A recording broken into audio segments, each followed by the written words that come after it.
ارشاد ربانی ہے، ان اللہ لا یضیع اجر من احسن عملا، اللہ کسی کے اچھے عمل کو ضائع نہیں کرتے۔ اللہ کا یہ وعدہ ہے، من كان يريد حرث الآخرة نزد له في حرثه، جو آخرت کے لیے اعمال کرتا ہے اللہ اسے دنیا میں بھی محروم نہیں کرتے،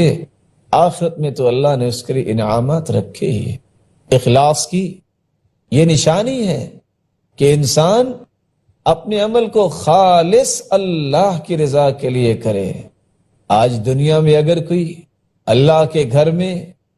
معاونت کرتا ہے، کوئی مساعدت کرتا ہے،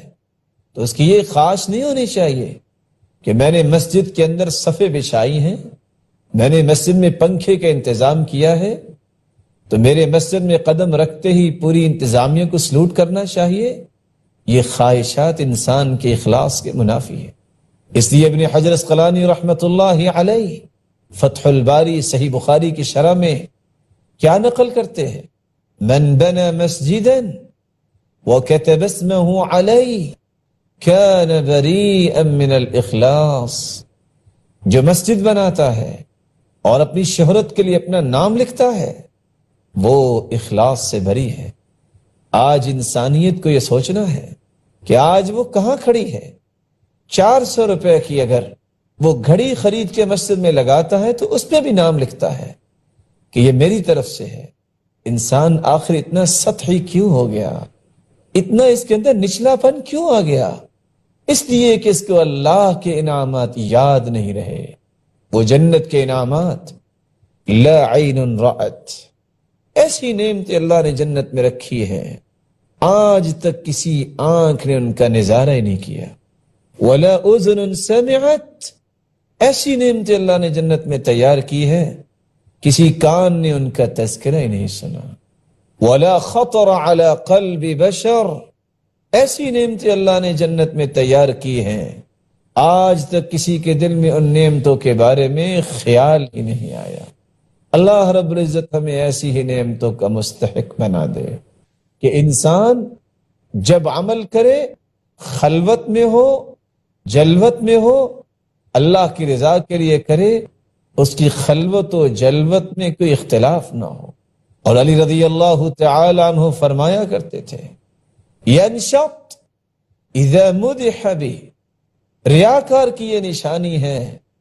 جب اس کی تعریف کرتے رہو تو بڑا الرٹ رہتا ہے، وَيَكْسَلْ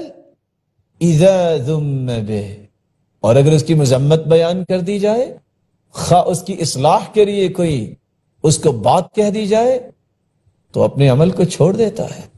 وہ اپنے عمل کو جاری نہیں رکھتا، وہ اپنے عمل میں سست ہو جاتا ہے کہ لوگ تو مجھے اپریشیٹ ہی نہیں کرتے، لوگ تو میرے ساتھ کوئی بات ہی نہیں کرتے۔